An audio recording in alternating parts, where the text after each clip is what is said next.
Bobby Fischer plays Ben Larsen in this very closely fought game, which is featured in I think Fischer's most memorable games here.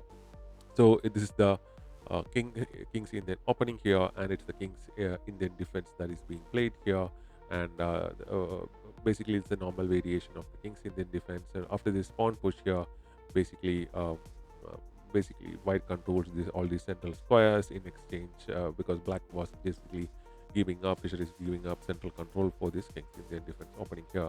So bishop now comes to e2, and after that, castles on the king side. Fischer knight to f3 is played, and e5 is pushed, trying to bring back some of the control from the center here for center. And Ben Larsen now castles on the king side. Knight jumps to c6 now, and bishop now comes to e3, and white now keeps the pressure on the center of the board here and is developing his pieces. So rook to e8 by Fischer, activating the rook.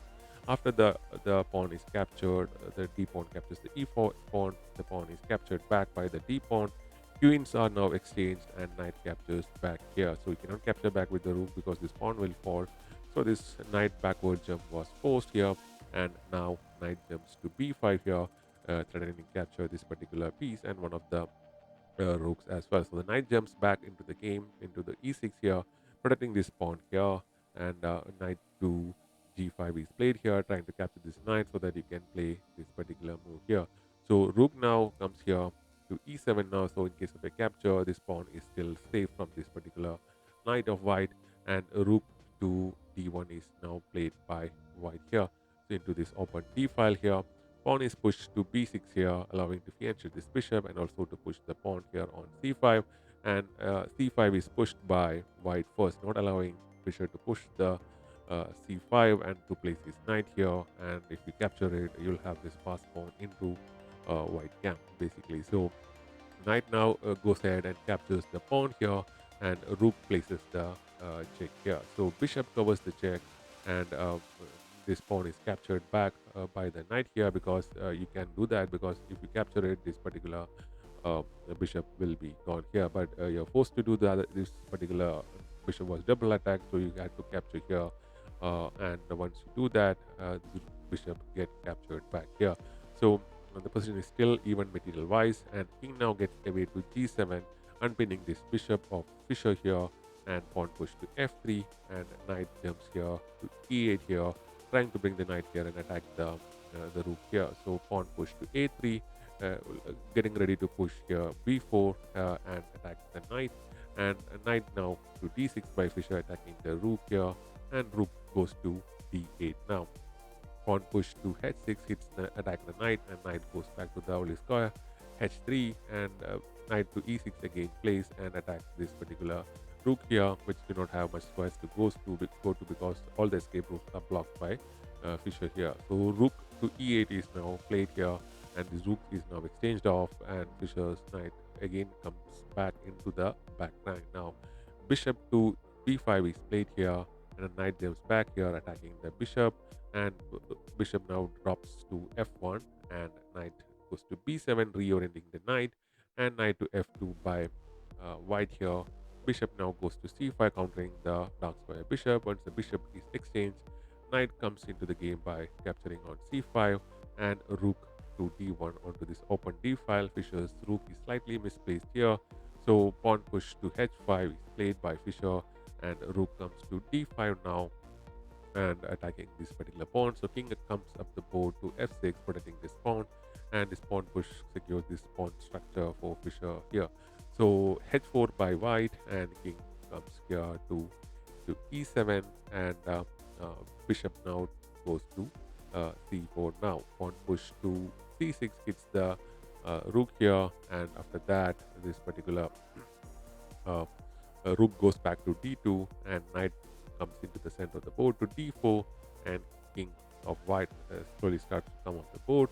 F5 is pushed, and b4 is pushed, attacking the knight, and counterattacked by the pawn push, and the bishop goes to g8 now. So the pawn capture happens here, and if you capture here, you're threatening to push the pawn and capture one of these pieces here. So the pawn is captured back here, and knight retrieves to d7 now. Rook to d3 is played now, and rook to a6, and rook to c3, and in this position Fischer slightly becomes better here. Until now the position was even. The best move was to bring the rook here and to defend this pawn here. So pawn push to c5 is played here with the support of this uh, uh, knight here, and after that pawn push to g4 by uh, white now. So pawn is kept pushing on c4, creating this pass pawn for Fischer, and after the pawn captures, the pawn is captured back, and bishop goes to g3 here, protecting this particular isolated pawn. Knight to f6 is played here, and rook comes here to g3, trying to attack this particular pawn and also to penetrate and attack the king here. Knight captures the bishop and pawn captures back. Rook comes to f6, now pinning the knight here. King unpins itself and knight jumps to f5, attacking the rook. Rook goes to h3 and Fischer plays the check.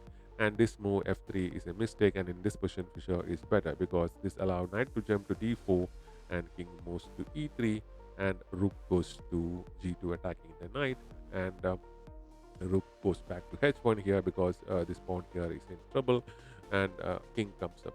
Fischer comes with the king to d6, trying to capture this pawn here. So knight jumps here to e4 here because if we move the king, this particular knight will be gone here. So the knight attacks the king, and this pawn is captured now, and Fischer now is up by a pawn now, and knight here jumps to c3, and the king goes back because the knight here, this pawn is sufficiently protected, and rook to c1 is played here, and the rook to h2 attack the pawn here, and after the a4 move, rook h3 is played, and the king comes in here, and knight jumps to b3 here. So king attacks the rook here, and both the rooks were attacked, so the rooks get exchanged off, and after the pawn is captured, knight captures back, and knight to e2 is played, and b5 is pushed now. So and c3 is pushed now, but the better move was to bring the knight here with the check and bring it back here and protect the queening square, and pawn push to b6 and c2, and now Fischer is winning this match because after this knight move, king will come up with d5, knight to b3 will be played, king to c6 will capture this pawn here, and king will come in here, and this Fischer will capture this pawn here. Even if white king attacks the knight, this pawn will queen forcing the capture, and the knight will capture back, and now the king can just come in here and prevent this king from getting in here, and after that he can just push this pawn up and win the match. So that's the match, and because of this the game ended as of in this position. So that's it. Thanks for watching. We'll be back with more such good videos.